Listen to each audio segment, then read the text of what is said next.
Hello friends, and welcome to the Hanged Man in the Moon. If this is your first time here, welcome. Thank you for coming. I'm pleased to meet you. If you've been here before, thank you for returning. I'm truly honored. Friends, if you are a returning visitor, I'm sure you know that this is my series that I use tarot and oracle cards to help me explore topics related to living the intentional life.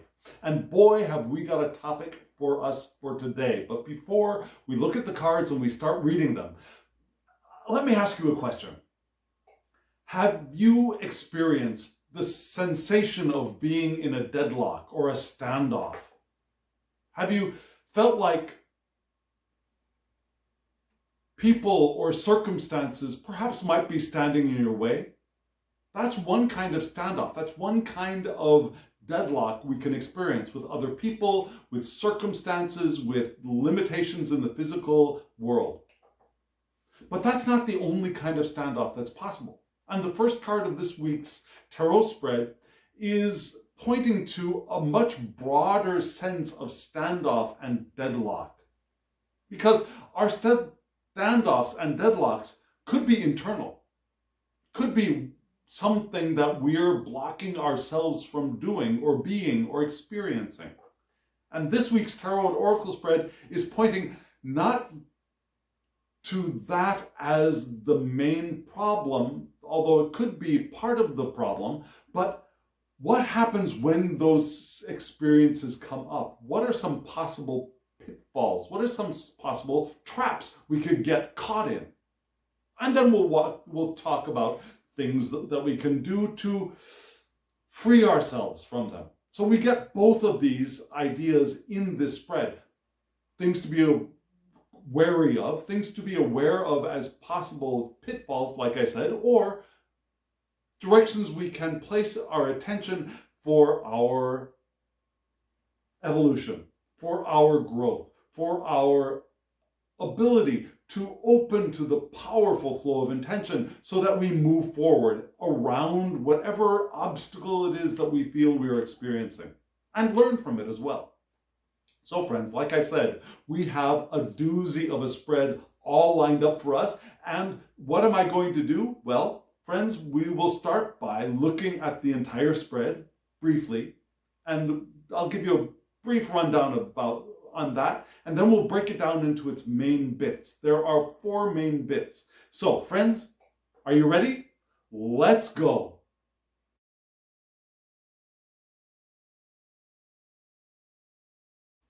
Friends, I love these decks that we're using. Do you love them too? Aren't they beautiful? They're gorgeous, aren't they?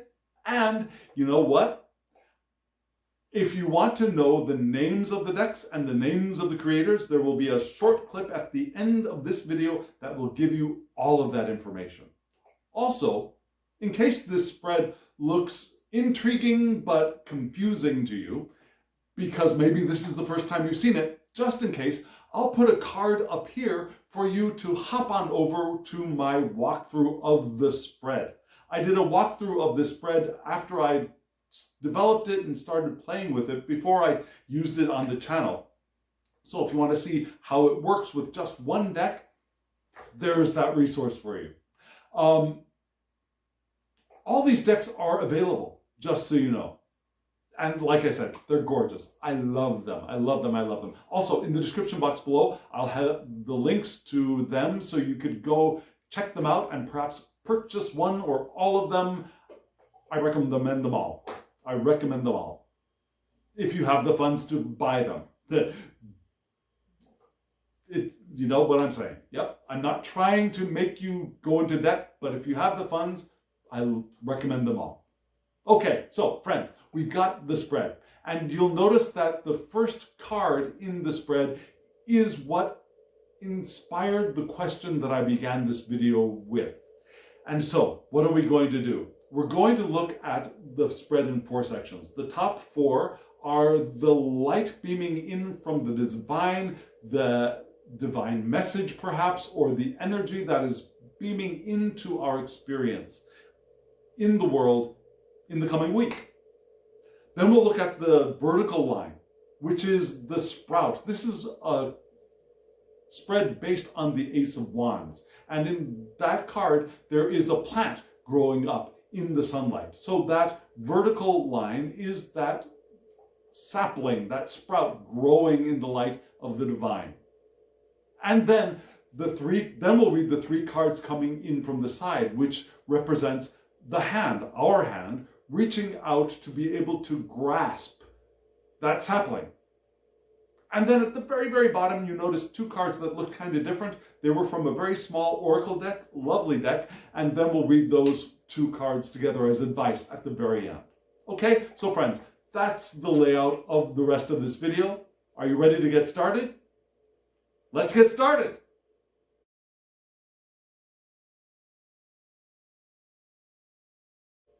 You saw the four cards representing the light of the divine information, the divine wisdom, the divine spirit pouring into our existence in this coming week, in our life, revealing how we can live our lives more intentionally in the coming week. And that's the question I ask every week, right? How can we live our lives more intentionally in the coming week? And these four cards are the beginning of the response to that question. And you saw, starting the upper left, we had the Two of Wands reversed.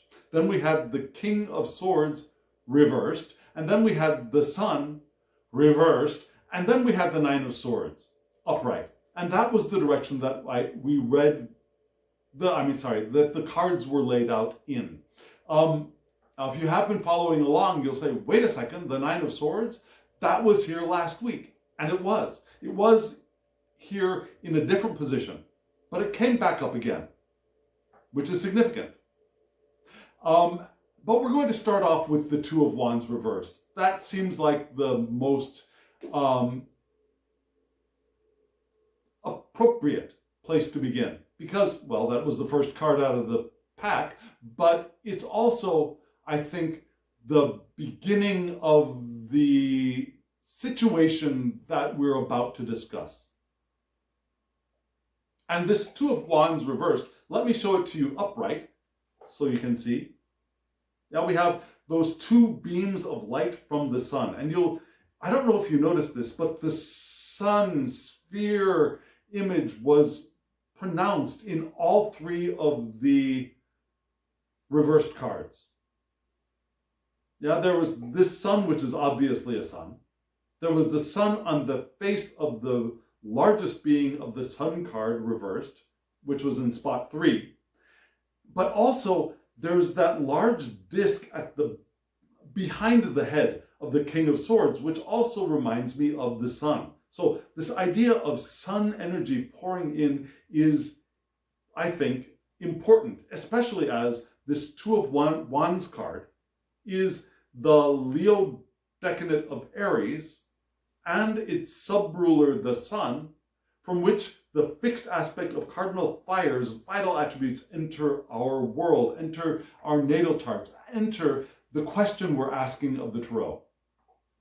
Yeah, we have the sun in Aries because this is the second decadent. So Leo's room in the house of Aries, from which, again, the fixed aspect of cardinal fires, vital attributes, are entering our world. Also, because it's reversed, we have Venus in Libra, which is actually a very happy pairing, right?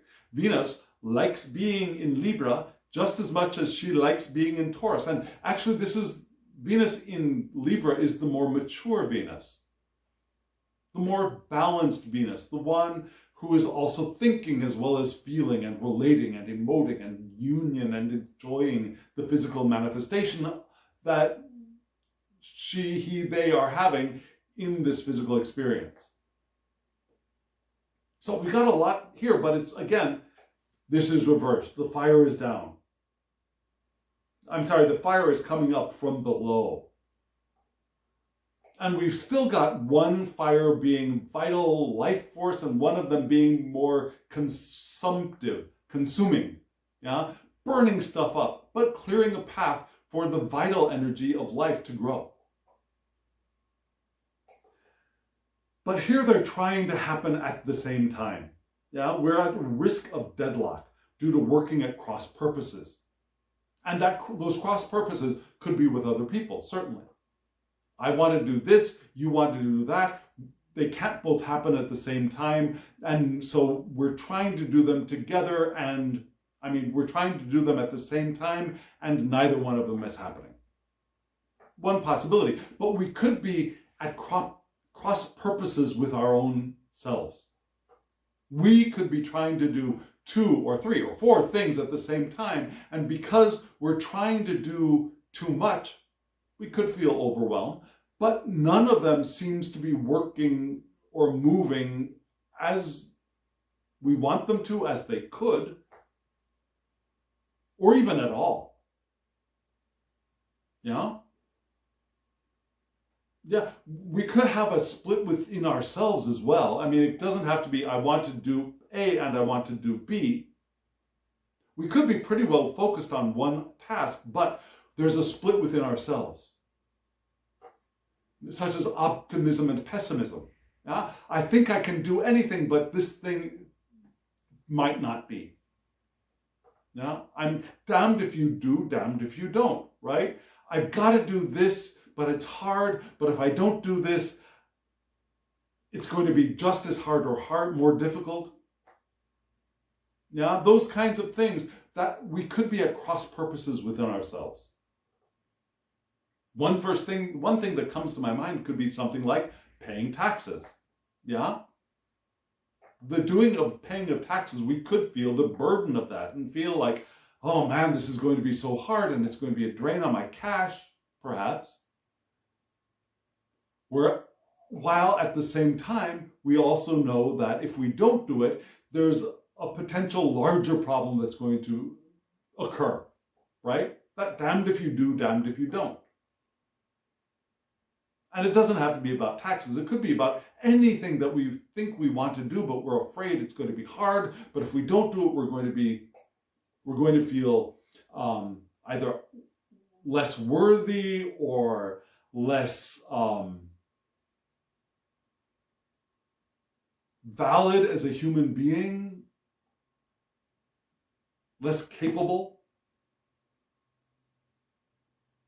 And we could, again, still be at a standoff with external limitations in this card as well. Now, there are things that might not be ready for us to move forward. And if we have faith that we know that when the time is right, we will move forward, we would not have this card here. Even though it may not be the time for us to move forward, we may still be experiencing this as an impediment, right? Something that's standing in my way. So we're suggested in this card to regain our bearings before we start launching back into action, because if we don't, we're just going to keep struggling against whatever deadlock or standoff we're in. So this is the initial part of the spread, and this is when things happen this way, and often they do. Often they do in our physical lives, in our physical manifestations. It will feel like we're at a deadlock, at a standoff, either again with ourselves, with another person, or with the circumstances in our lives. Gotta say, this is a gorgeous card though, right? Look at that red against that blue. It's a beautiful deck. Beautiful card, beautiful deck. But we're going to move on from this beautiful card and this beautiful deck with this. Remember, we had Venus in Libra, wanting to be balanced, wanting to reach for that harmony with other people and internal harmony, and let's all get along and let's do this the right way, and the field justice and all of that stuff is being blocked here in this card. So we want to, again, regain our bearings before we start moving. Because Libra is not so good at making choices, right? So that might even be part of the problem as well. Maybe we need to make a choice to focus on one thing, but we're just not able to do it. Which one do I choose? And so when this happens, sometimes we can become this. which is what? This is the King of Swords. Let me show this beautiful, gorgeous king to you upright. Yeah? We see that large disc with the triangle behind the head of the king. You see Gemini at the very, very top of the outermost disc. Do you see that? We see Gemini. We also see, what are the other signs there? I can't see it in my copy. We see Libra and we see Aquarius, right? The air signs.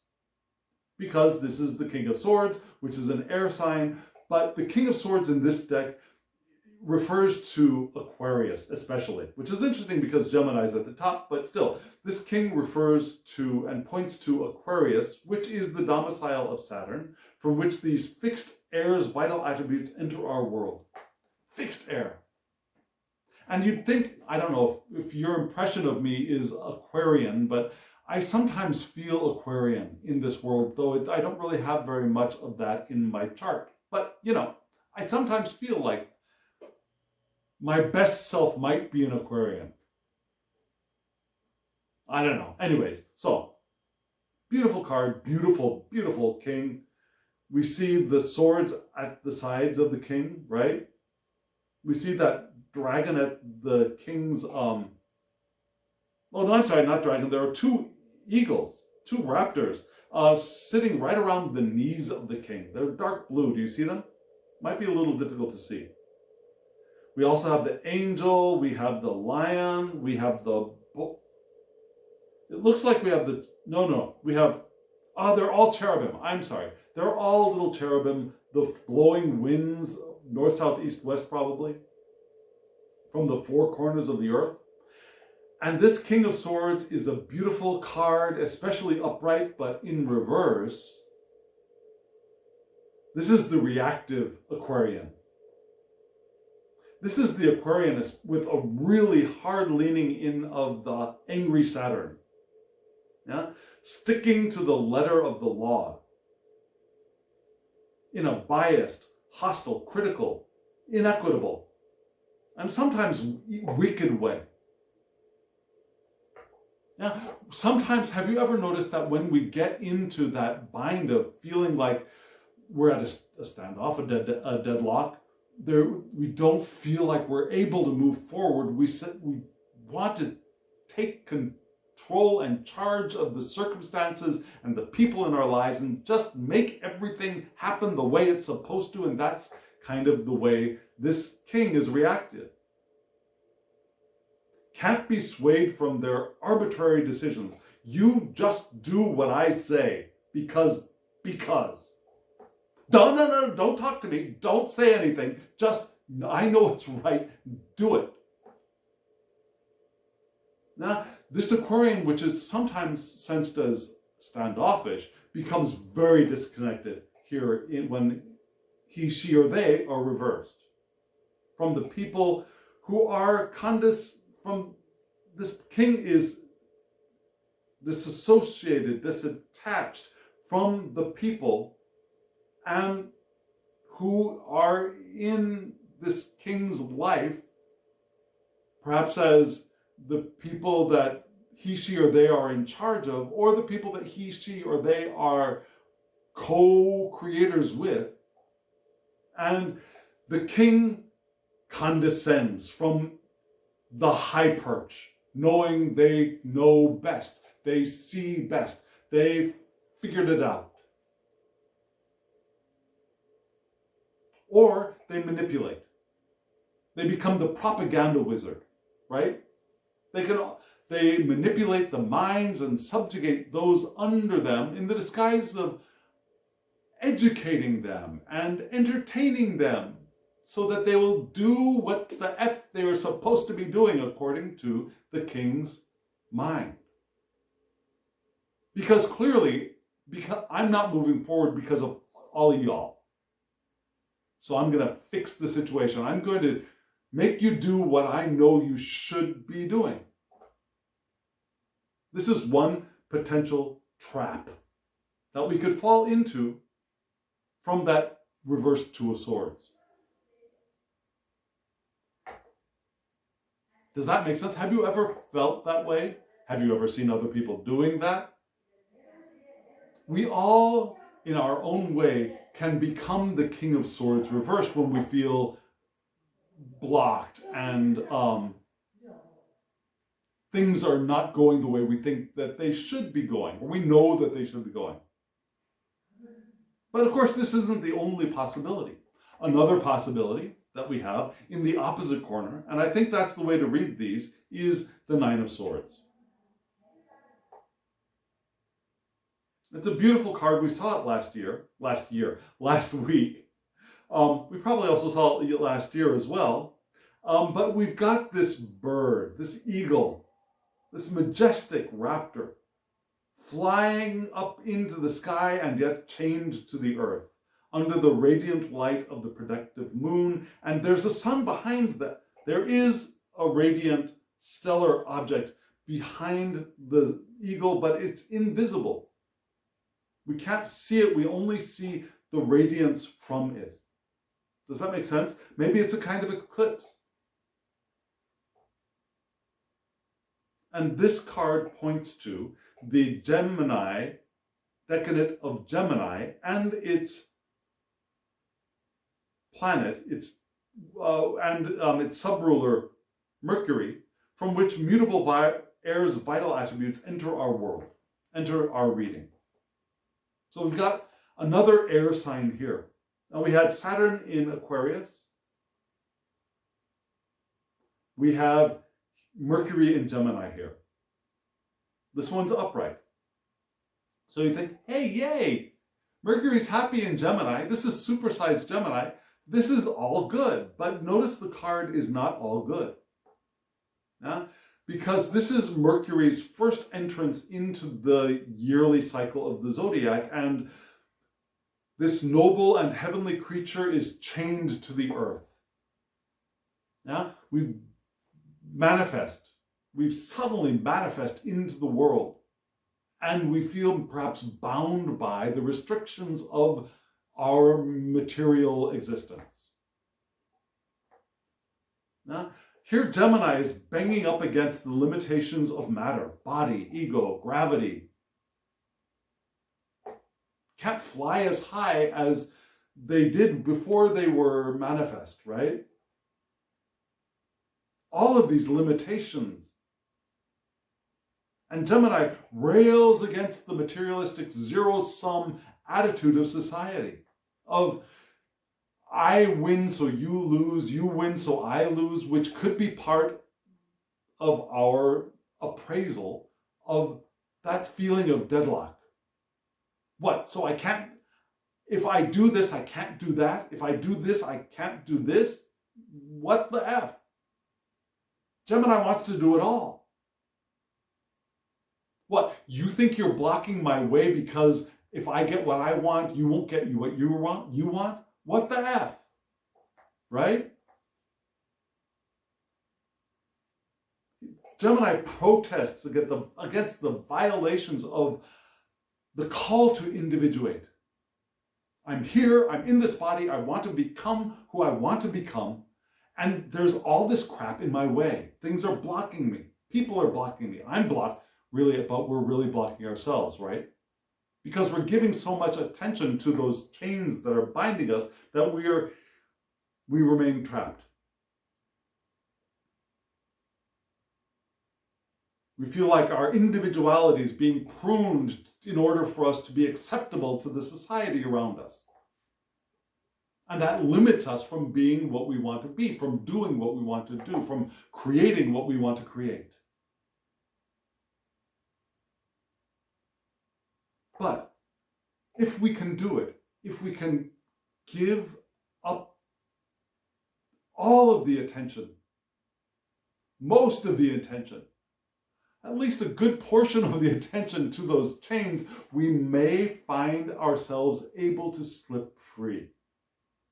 Not by forcing ourselves to slip free, but by giving more attention to our ability to fly.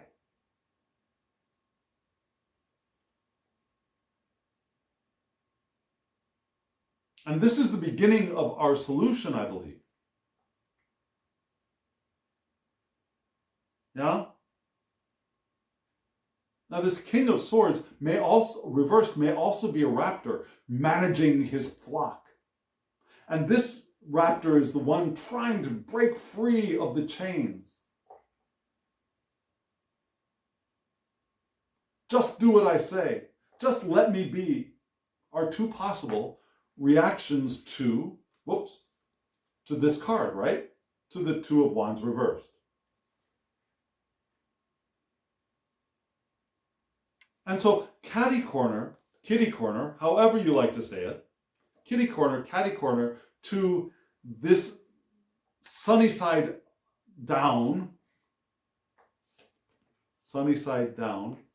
version of a tarot card, we had another sun reversed.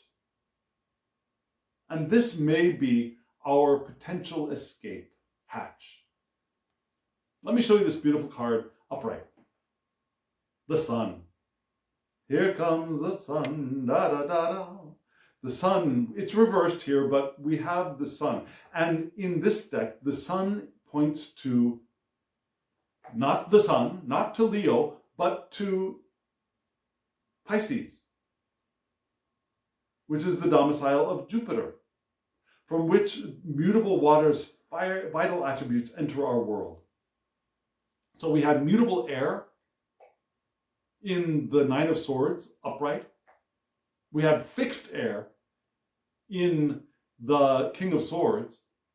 A lot of air block, two negative airy things that we could slip into, traps we could fall into because of this reversed sun in Aries.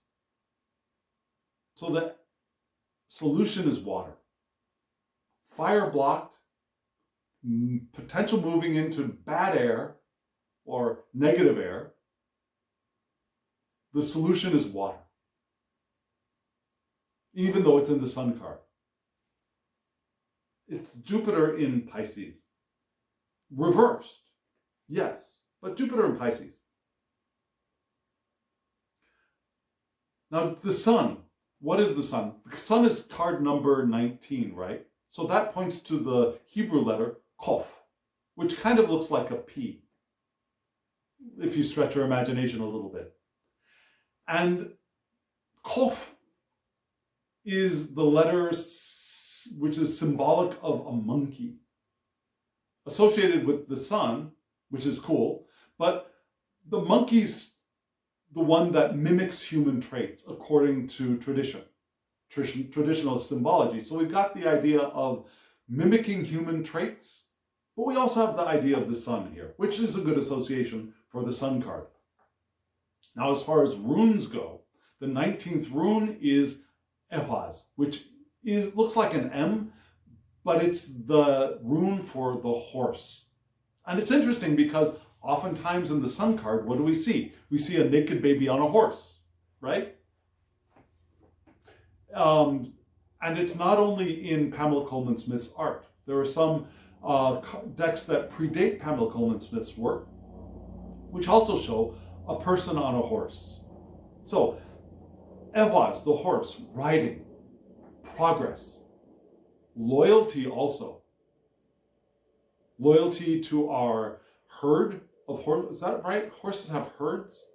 Anyways, a pack of horses, no, a pack of wolves, a herd of cow. Horses run in, I forget what they're called, but you know what I mean. So that kind of loyalty. Also, we have the ideas of harmony, cooperation, partnership, and marriage here. And which is cool because if you look at this card upright, we've got a couple that hopefully is married there in the back in a very passionate embrace. But still, the prime figure up front is Apollo with the head of the sun. Now, it could be Apollo. It could also be, what is the name of that god? It starts with an H in English. It's not Hyperion. It's not Hephaestus. It's Helios. Could also be Helios if you ask me, but you know, that's just me. I prefer Helios a lot of the time, but yeah, in reverse, what the heck does that mean? So instead of being this external experience of joining with others, of success, of being in the radiance of the sun and experiencing that and moving forward and riding forward and progress and all of that, the expansive Jupiter in Pisces feels it all and is bathing in the expansive ocean of Pisces. Here it's more of an internal thing when it's reversed. Here ego fears the soul's vastness, glory, beauty, and truth. Ego looks at the largeness of the big S self, that self archetype in Jungian terms. Ego looks at that and freaks out. Because, frankly, ego is the monkey imitating, mimicking human behavior. Now, we come as eternal beings having these glorious human experiences, living intentional lives, and co-creating these beautiful bodies we inhabit. And in that milieu of diverse co-creative energy and consciousness, there is this speck of a thing we call the ego, which sometimes looks at the vastness of experience and freaks out. That is the monkey of the Kopf, I think, in this card, reversed. We recognize the eternal nature of learning, growth, and mastery here. And ego gets scared.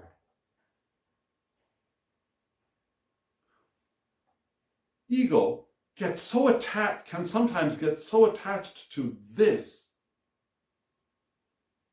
because the alternative is more frightening. The alternative that we are vast, powerful beings is frightening to the ego, and so it focuses all of our attention on a couple of things. The past, which doesn't exist. The future of worries and fears, which don't exist. I mean, the worries and fears, we create them, but the things that we're worried and are afraid of, they don't exist yet. They don't exist.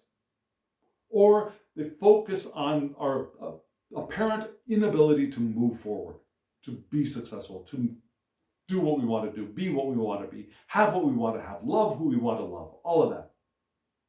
So focusing on that Two of Wands reverse is one of the ways that ego distracts itself from the fear of the vastness of self.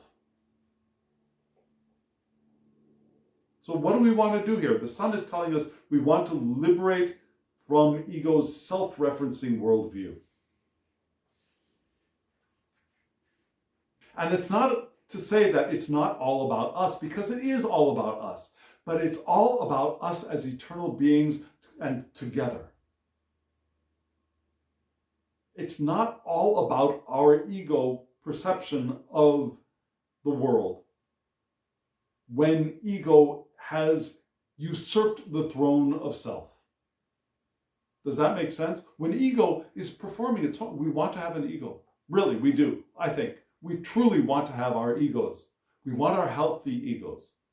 We want egos that are doing their tasks, that are doing their job of functioning in society happily, bravely, courageously, joyfully, with great interest and curiosity, yes. But when ego thinks that it's alone in the universe and that it's in charge, then we get all of those negative aspects of this. So we want to liberate ourselves from ego's mass charge of us. From ego's self-referencing worldview. It's all about what I want and when I want it and where I want it. And I do that. Do you do that? Have you found yourself doing that ever in your life? If you haven't, you are the new Dalai Lama. We all experience that. We all drop into that from time to time, and that's okay. That's okay. It doesn't mean that we're bad people. It doesn't mean that we need to feel unworthy for existing in this universe. But we want to recognize that and find a way around through past that. Because the beginning of a new way of life is possible with this card. We can open to the wisdom of the collective psyche here as well. Jupiter. Jupiter in Pisces, the collective psyche, the fortune, the bounty, the abundance, the wealth, all of that of Jupiter in Pisces, of expansive, watery connection. We can release ourselves from our limited programmed thinking, which would release us from this, right?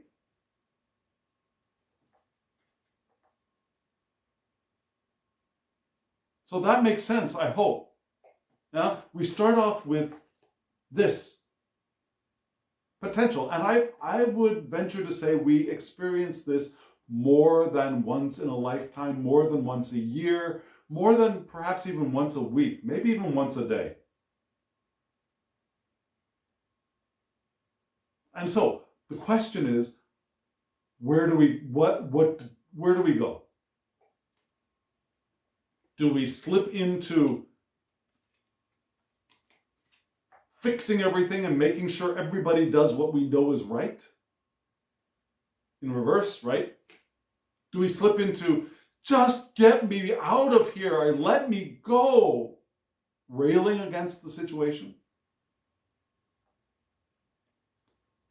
Or do we allow ourselves this? And yes, it's an allowing. We allow ourselves, we allow the ego to quiet. And so meditation, I would venture to say, is one of the best ways to move into this spot.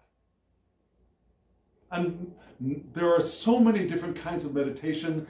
There's one for you. If you don't have a meditation practice and you think, I've tried it, it doesn't work, let me know in the comments below. Let's talk, because there is a meditative practice for you that is suitable for you in your circumstances here and now, that will make you feel challenged. I was going to say free and liberated, but no, it'll make you feel challenged. And that's melting, allowing ourselves to melt into that challenge, I think is this, right? So friends, we've got 3 more spots of this spread to read. We've got the sprout, which is growing in the light of these 4 deeply significant cards. And that's what we're going to turn to right now. Here we go.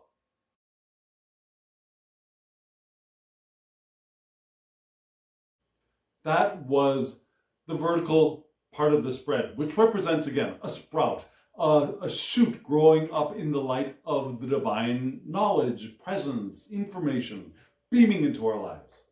And you saw it starting from the bottom, which is the direction I think we want to read this in, because that's the direction a sprout grows, right? It grows up from the ground. So we start off with the Knight of Swords. And did you notice how much water there was in that Knight of Swords? If you don't know, this is a deck where it was created by Uds Picard. And Uds Picard associates the swords with water and the cups with air. I know, that's weird, right? But if you think of the cup, according to the vision of Uds Picard, this is not a metal goblet, but a crystal goblet. The way that Uds Picard imagines the Holy Grail. And so, as this holy crystal goblet, you can see through it. Yeah? Vision, light beaming through. And those are all aspects that Uds Picard associates with air. And then the sword being something that pierces and cuts up with our emotions. It wounds, it causes pain, I guess. That is the cup suit, or the water suit. Sorry. See, in my head, I've got the 4 Waite-Smith associations, the Golden Dawn associations engraved in my mind. So we all want to recognize that in this deck, the swords are the water, the emotions. So we started off with the Knight of Swords, which is the Knight of Water. And then we move up into the Nine of Coins. Still Earth, don't worry, the coins are the same. And then we moved into a Major Arcana card with the Pope. Yeah? So in this whole spread, we've got a little bit of fire, we got a little bit of water, we got a little bit of earth, and then at the very, very top, we had a lot of air, right? So, pretty well balanced. We've also got 2 Major Arcana. The whole spread is pretty well balanced. Sections may lean in one direction or another. For instance, there was no obvious earth. There's no earth in the upper spread, right? The 4 that we just looked at from the sun. But we got earth down here. 1. Okay, so we start with the Knight of Swords. So that's where we're going to begin. We've got this lovely, lovely card, redrawing of the Udes Picard deck. And you see the knight riding the horse through perhaps a lake, holding, is that a javelin? Looks like a javelin to me, but it could be a sword. We also see the crossed swords above the knight, and we see the creature which looks like it could be a scorpion. And then we see above the scorpion a helmet, right? And that's appropriate because according to the guidebooks, the Knight of Swords is associated with Scorpio, which is the domicile of Mars, from which fixed water's vital attributes enter our world. I should know that because my ascendant sign is Scorpio. I'm Leo Sun, Scorpio ascendant. My moon is Pisces. So I've got a lot of water and a little bit of fire, but that fire is pretty fixed. And my water is pretty fixed and mutable as well. So much about me. But let's get back to the reading. Scorpio. But he's still a knight. She is still a knight. They are still knights, right? So we have adventures. But they could also be fanatics. Scorpios can be fanatical at times. You know my grandmother. She had those moments. But they're also advocates. They could be, according to Udes Picard, middle management or rebels. Now there's this potential of going either way, right? Adventurers, rebels, and advocates or fanatics. And I'm sorry, middle management is not really a pleasant thing to me. There's the ones stuck in the middle, stuck in routines, that kind of stuff. So in this card, we're asked to recall or to think of hidden currents in the water that have the potential of sweeping us away. So we're advised to know the tides before moving. Because there could be presently unknown forces at play.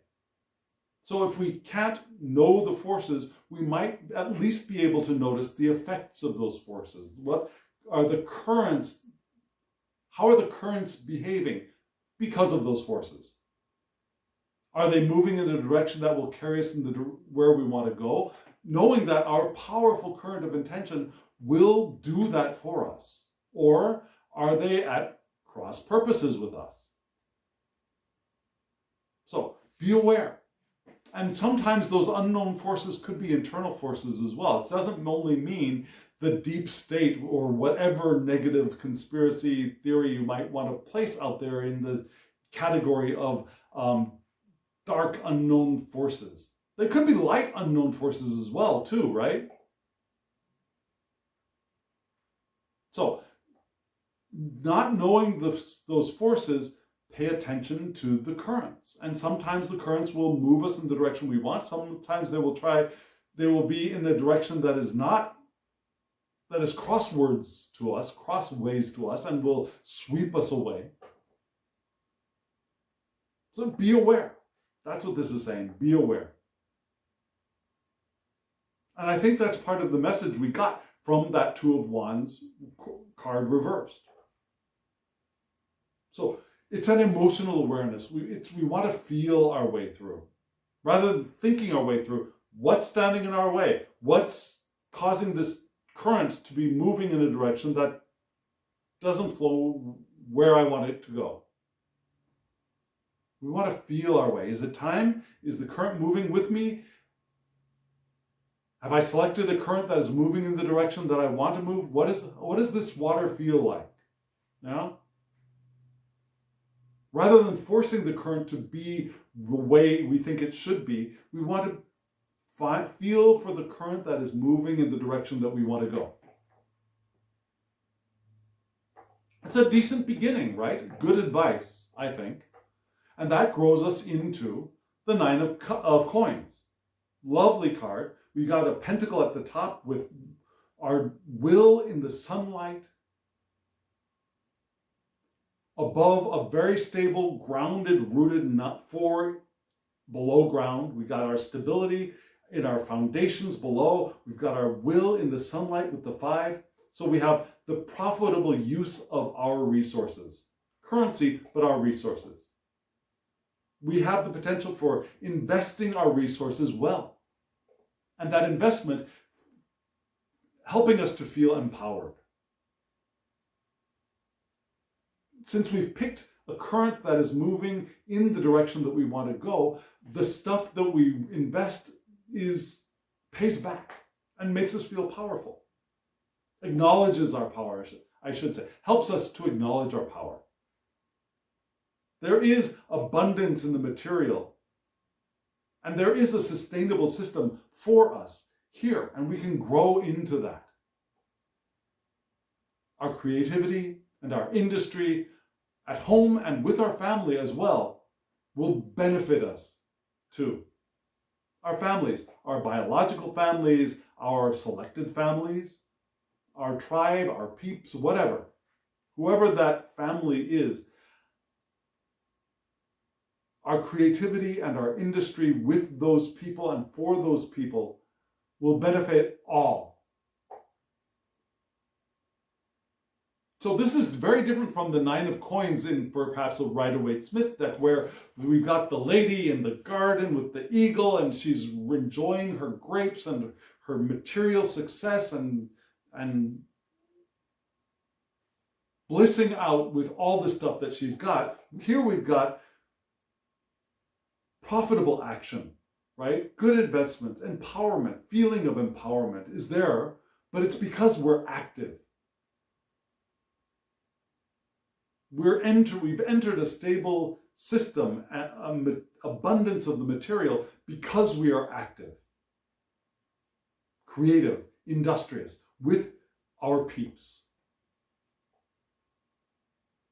Which grows us into the Pope. Lovely Pope. We've got the crozier, we got the 2 poles behind the Pope.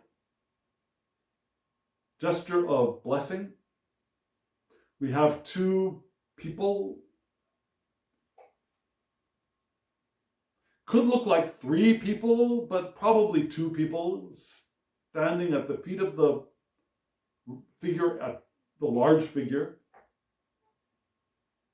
Now the Pope, this is card number 5, right? Remember, we had the 5 here of will, of manifestation. And so the Pope, card number 5, points to, interestingly, the Hebrew letter He. Now, do you know the tetragrammation? I think that's properly pronounced. Tetragram. The tetragram of the Hebrew letter, the Hebrew word name for God, the unpronounceable name. Yod He Vav He, right? 2 He's.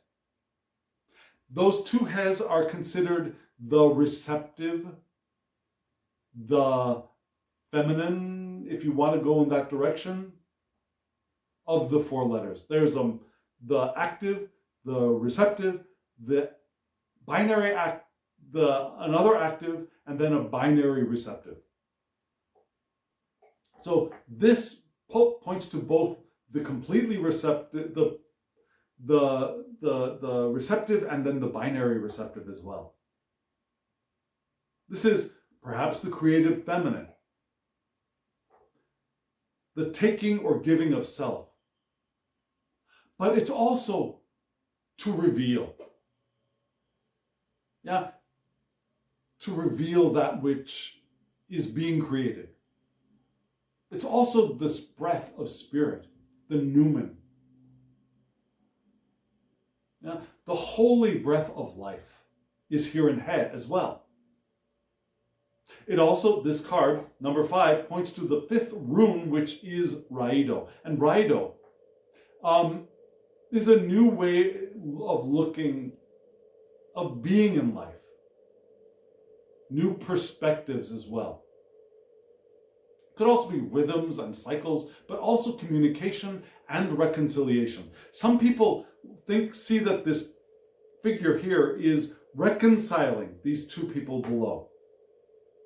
That's one way to read the card, especially in Marseille, as the reconciler, the communicator. So we have those ideas here as well. Now, remember 5. What does the number 5 point toward? It points towards the pentagram, surely, but it also points to faith, the quintessence, the perfect or the typical of what it is. The quintessential reader, the perfect reader, or the typical reader, right? It also points to the 5 senses of being in the physical world and experiencing the fullness of what is in the present moment. Wonderful things to associate with, right? Wonderful tip to that sprout. So we move in this direction, and the question is, which character are we? We could either be this one or one of these two, right? So, if we are these two, we could be looking up to the divine, to the creator, in our perception, not the truth of the creator, because we cannot see the truth of whatever you want to call that divine presence, whether you call it God, Allah, Brahman, the great mother, goddess, consciousness, the universe, source, whatever you want to call that. We cannot know that with these machines that are receiving information from the ethers. Because these machines that we call brains are too limited. The tools that these brains use to structure information, those are too limited too. So it's our perception, the creator in the eye of the created, which is also indicated here. How do we perceive the divine, which is on our side, which is here supporting us, which is here as partially manifested as the current of intention that we are flowing with?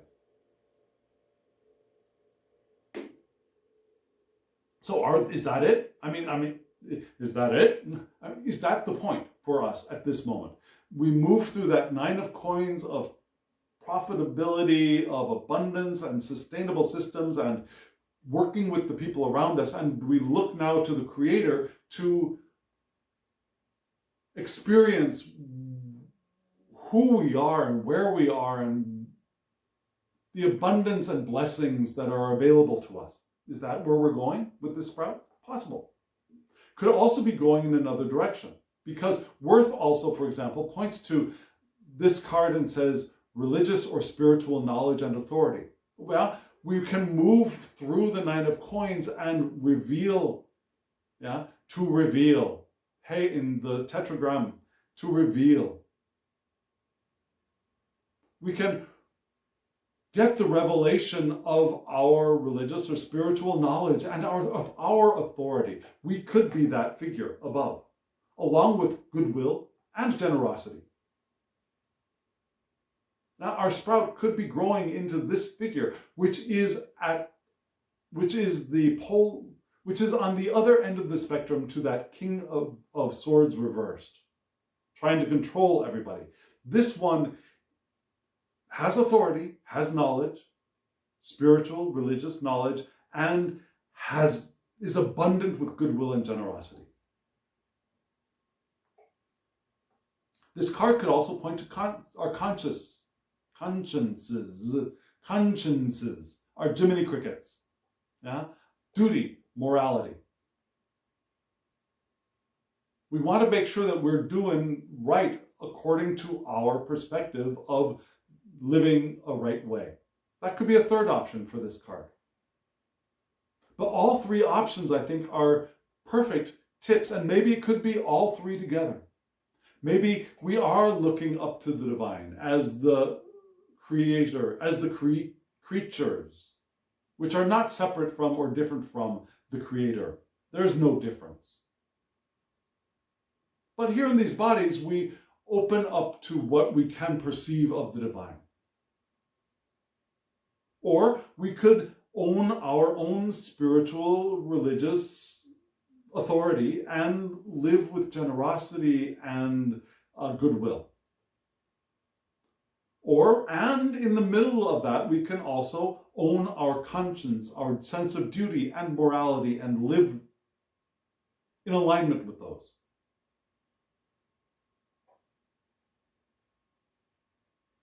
Which will see us around that Two of Wands experience, Two of Wands reversed experience.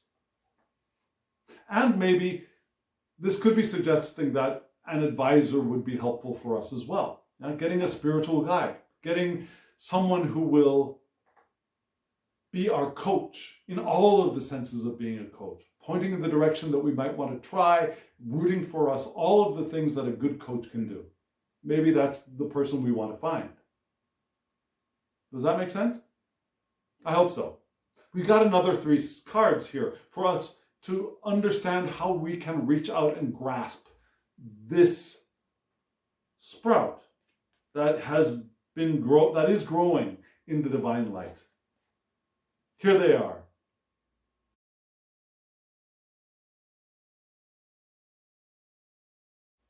The 3 cards you just saw, from left to right, and that's the direction that we're going to read them, were the Ace of Wands. Interesting, because this is the Ace of Wands spread, right? And then the next one was Judgment. And then we had the King of Chalices, the King of Cups, which again is the card of mind. The King of Mind. Now we had the King of Swords above reversed, and here, which is the King of Air. Yeah, the King of Air reversed. Here we had the King of Air upright. So as we reach through to grasp that sprout, we have modified our behavior. We have grown past the reversed King of Air to become the upright King of Air, which again, like I said, is a cool thing, a wonderful being. And again, I mention this every time we talk about a court card. You, whether you are a person in a male body, a female body, an intersex body, a transgender body, you, we are all kings, queens, knights, and pages. Right? No need to talk about that anymore, because it's the truth, because it is the truth. So there needs to be no more unsettlement about that, I don't think. At least in this video. So, we start off with the Ace of Wands. Right? Beautiful card. Beautiful card. You see the hand reaching out in the middle of this passionate, fiery flame for the wand. And it's moving in from the right to the left here. Right? But in the other deck that this spread is based on, the hand moves from the left to the right.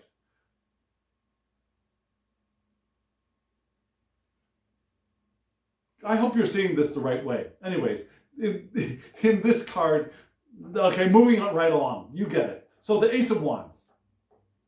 What does it mean for Utes Picard?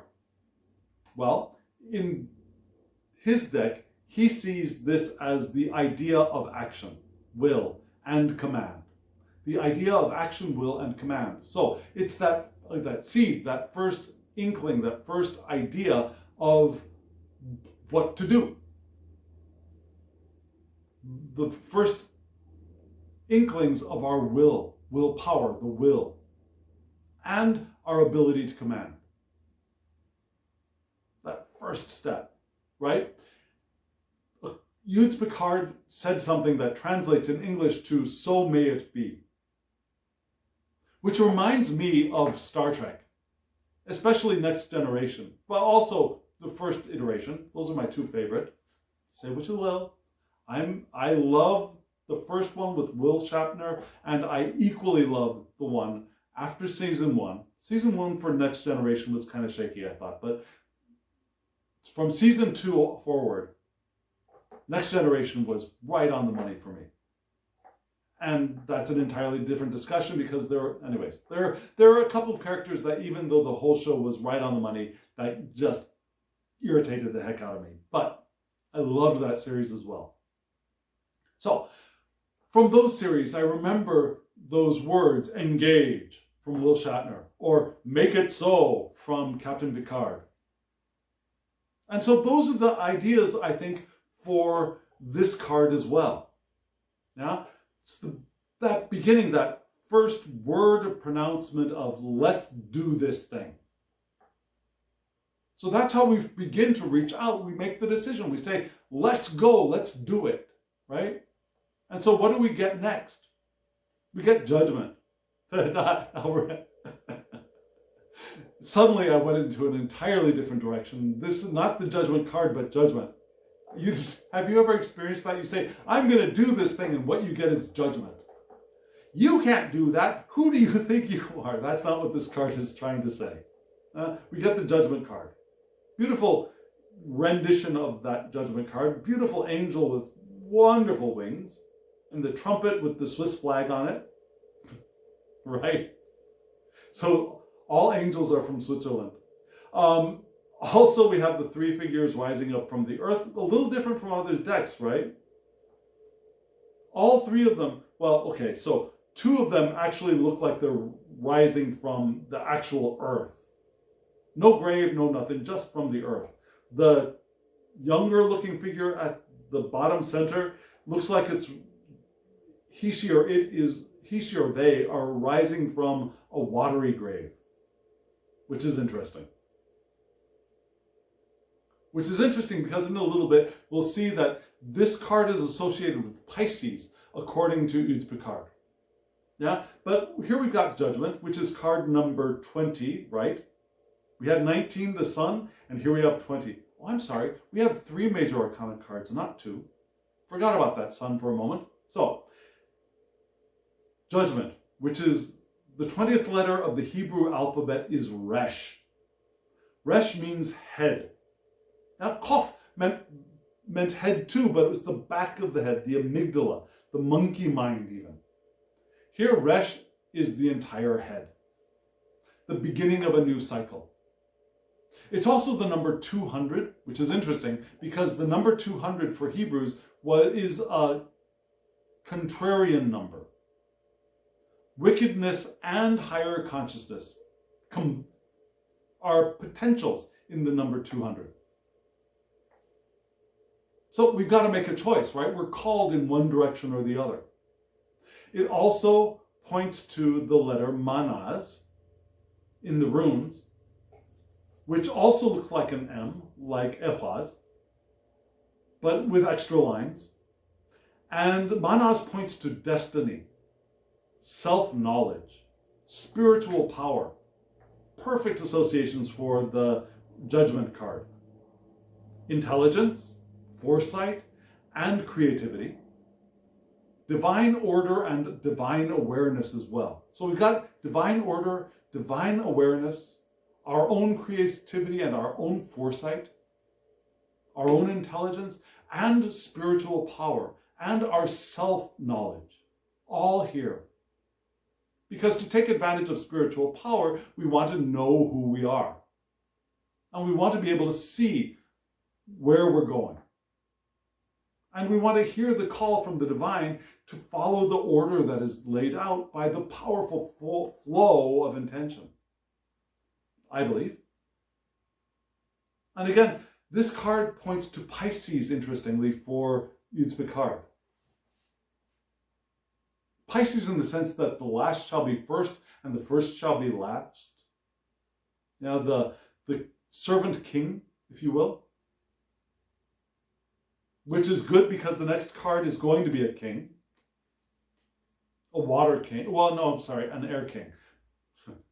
I saw the water in the card and it's a cup and I went to water, but it's an air king. It's an air king. So, Pisces, again, last shall be first. Recalling our origins beyond time is here as well. Now we're called up from the earth, not because the earth is our origin, but because that which is calling us is our origin. There's a way open for all of us who can respond. That's the Piscean element of this card. We also have the idea of breath, of inspiration, fertilizing intelligence here. So we make the choice to move forward. So may it be, engage, make it so. And we allow ourselves to open up to the call that decision has pointed us towards. So there are many paths we can take, and we choose the path, and that specific path has its own specific divine call. Because the divine is not out there saying, no, you've chosen the wrong path. No. Not in the way that most of us think that. We may have chosen a path that is, we may have chosen a non-path. We may have chosen to do something not because we think it is our truth, but because we think it will get us what we want, right? The divine path, there is not one divine path for us. There are multiple divine paths that are possible for us. And we choose one path at a time. We're not limited to the number of paths we can traverse, but we choose a path, and that path has its specific divine call. And its specific current of intention that flows in the direction of that call. Does that make sense? That's what this card is reminding us of. And that call is inspiring, is inspiration, and fertilizes our intelligence for creatively moving in that direction. It awakens us to our spiritual life and our participation in this life. Because this is not the call to leave the material plane. This is a call to awaken to who we are and awaken to our participation in the life that we're having. Knowing that we are not the victims of our lives, but we are participating in it. Right? Remember, we're halfway to the place where we can grasp, not grab, but where we can grasp that thing that is growing in the divine light for us this week. And the hand that grasps is the King of Cups. How appropriate is this? The King of Cups, which in this deck is Aquarius, which is the domicile of Saturn, from which fixed air's vital attributes enter our world upright.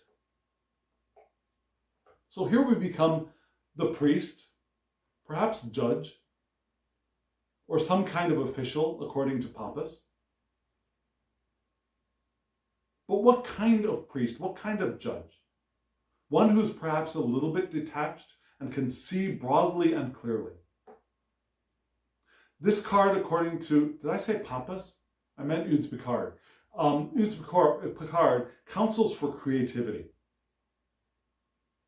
Now, the creativity of Aquarius is one that investigates the past, investigates the now, sees the currents of the future, and acts creatively. becomes creative, follows a practiced intuition, and listens carefully to nature, to the environment around him, her, or them. This king keeps community healthy and fertile, because Aquarius, when at their best, may seem detached, may seem friendly, may seem kind and courteous and good to and get along well, but they don't seem very attached and like a Cancer might be. And yet, when they're functioning perfectly, they are doing everything that they are doing for the benefit and the betterment of the people around them. Even though they don't seem all that attached, they are attached in their own way. Not attached, but they're working for the benefit. They're the servant. They're the king servant, working for the betterment of all, social welfare, social development, group evolution, and betterment. And the care for the well-being of all those around us. That's how we get a hold of that wand, that sprout that's growing up in front of us. Tippy-topped with the Pope, the Hierophant, card 5. Perhaps becoming that spiritual leader, acting in justice, in morality, in ethics, with conscience. The upright, spiritually connected, and still engaged with where we are and what we're doing. How perfect is that? So friends, we got a little bit of advice, 2 cards for advice at the bottom. Let's take a look at those right now. Here they are.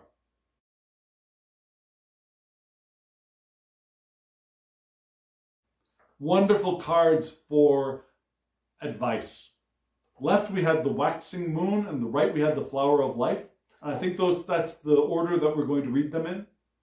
I know that's the order. And we begin with this gorgeous, gorgeous waxing moon. Do you know what waxing moon means? Waxing and waning? Probably you do. I sometimes used to get confused. Waxing is the thing that grows. So the waxing moon is the one that is going from new moon to full moon, the one that the light grows larger. The waning moon is the one where the light begins to dim from full moon to new moon. So this is the waxing moon, the growing moon. And in India, the waxing moon is called Shukla Paksha. Shukla Paksha. And the quote at the very bottom of this beautiful card is, lean into what needs to blossom. Lean into what needs to blossom. That Ace of Wands. You can't make this up. Yeah? Lean into that Ace of Wands. Lean into it. But there's advice. There are a couple of caveats here. We want to give attention to the things that have sprouted rather than planting here now. The planting is done. Now we give attention to those things which are sprouted. Trusting that the seeds which we have planted and have not sprouted will sprout in their season. So it's not the time to be sticking more seeds in the ground now. This is the time to nurture that which has sprouted. It's time to start focusing and not have too many irons in the fire. Now pay attention to those fires those irons that are glowing well and are behaving the way we want them to behave. Those ones that haven't really gotten enough heat yet. Not time to worry about those. Pay attention to the ones that are ready. And how do we do that? Well, we might want to do things like look for those things which are half completed here. That's some advice from the creator of this deck. Projects that have been on the back burner, that started but not completed yet. Yeah? Ideas that are still asking for us to nurture them. Not new ideas, not try and figure out something new, which is sometimes what we do when we get into that Two of Wands reversed card where, well, this isn't working, do something else. Now, this card is asking us to focus on one or few things that are ready. The ideas that are ready for nurturing, that are calling, please give me water. Maybe a relationship wants more energy for it to blossom. So it's saying support what has begun growing. Also, this is a time for spiritual growth. Yeah? We want to practice different forms of divination here. Scrying, pendulums, cards, whatever your form. Dreams, geomancy, whatever your jam is.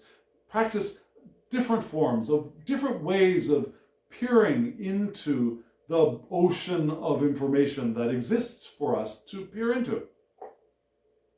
So, our affirmation for this card is I direct my energy into what needs to grow and blossom. I will change that a little bit because I don't like the word need. I would say I direct my energy into what is ready to grow and blossom. Perfect advice. Perfect advice from this entire spread, right?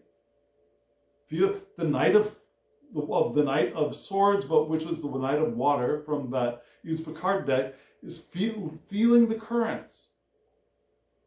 So what is ready to blossom? What is ready to grow? And then give attention to that and move in that direction and engage. Then the Ace of Wands, engage, make it so. Right? And its partner card is the Flower of Life. Have you ever drawn a flower of life? It's actually kind of fun to do. There are videos on YouTube. Maybe I'll find one and put it in the description box below. If you've got a compass and paper and a pencil, you can draw one of these things. It's really cool. So the Flower of Life. It's found in Egypt. It's found in India. It's found in many parts of the ancient world. And the quote on the card says, "Secrets of the universe lie within the patterns of life." Total Pisces, right? We've had that Pisces attribute coming up a few times in this spread, right? The King of Cups, while it's an air sign, while it is Aquarius, still, I'm sorry, what am I saying? No. Judgment. Pointed to Aries in this deck that we just saw. I'm sorry. Heck, what am I saying? Aries. Erase. So, that very Piscean attribute of sensing the patterns of life, which is a reflection of the Judgment card from the deck we just looked at, which had Pisces associated with it. That's what I was trying to say. There's English in here somewhere. There is method to my madness. So the Flower of Life. This is the blueprint of creation, according to the creator and according to many people. The creator of this deck, I mean. The universe has mysteries ready to reveal themselves when we are ready. So visualize the flower in meditation. That might be a good piece of advice. A new kind of divination for us to practice. The one more divinatory tool to add into our box of divinatory tools, maybe that would be one more thing for us to try. Visualizing the tree of life in our meditation. See what appears for us if we do that. Because curiosity is our ally, especially with this card. In our quest to understand the deep meaning of our lives and our presence on this earth, our curiosity is our ally. To figure it out. Rather than our knee-jerk reaction to get hold of the reins and control everyone and everything. Our curiosity is our true ally. And the affirmation of this card, which is beautiful in color and design, is I observe the sacred patterns of life. I observe the sacred patterns of the universe to unravel archaic secrets. So, and that could be this pattern, the tree of life, but it could also be everything that we notice as we move through our lives. Notice the sacred patterns of those things around you. Is it a flight of birds? What is the pattern that you see? Is it a plants, a grouping of plants, and what patterns do you see in that? Is it the way bricks look on a wall of a building? Can you see any patterns there? And what does that reveal? I know I used to, when I was in some churches, some of the churches I went to had brick walls inside. And I'm Roman Catholic, born Roman Catholic, still identify as Roman Catholic. But when I went to some of these churches with these brick walls, and I've been regularly attending those churches, when I was listening to the Mass, praying, listening to the homily, we call them homilies there in English, I would sometimes give attention to the brick wall. Not because I wanted to remove my attention to perhaps the priest or anybody else who was up there speaking, but because I wanted to focus, I wanted to give more attention to ear than to eye. So my eye would drift to the wall, and then I'd start noticing faces in the wall. Have you ever done that? Have you ever noticed faces in brick walls? I mean, that might be observing patterns that reveal archaic secrets there too. There are diverse, unlimited sources of that kind of information, I believe, if we're open to observing it. Like a Piscean might be open to observing it. So here we are. That's the advice for us, yeah? Give attention to those things that are ready to grow and be observant to the patterns. Sense the waters, the currents of the river, but also sense the flower of life. Sense the other stuff around us for synchronicities, for messages, for information, for ideas, for inspiration, for intuition, for all of that wonderful stuff. And in that way, we'll be able to move well beyond those Two of Wands experiences, those Two of Wands reversed experiences that we will encounter and we do encounter and have encountered, right? There we are. Friends, that was this week's spread. I think it's impressive, intense, and revelatory. What do you think? Let me know in the comments below. Friends, if you are still here, thank you very much. Hit that thumbs up button. It really helps the channel. Subscribe if you haven't subscribed, and hit the alarm bell so you get notifications of when I upload videos. I'm trying for 3 a week. So I've got this one. I've got my more Terre de Marseille or Antique Italian deck based spread, which will be coming up the day after I upload this one. And then I'll have a third one. And I think I've got a walkthrough that I'm going to be doing of a deck that I got. I think I'll be doing the Minchiate deck I got. So if you're interested in that, get notifications, hit the bell. And really, comment below. I would love to hear from you. I love hearing from you. I love you. I really do. I really, really do. And friends, if you want a private reading from me, it is entirely possible. My email address is in the description box below. Shoot me an email to thehangedmaninthemoon@gmail.com. We'll figure out a way to get you the reading that is best for you. Easy peasy, lemon squeezy. So friends, thank you. Thank you for coming on this journey with me. And now, as always, I wish you love, joy, well-being, and pure awareness. Thank you.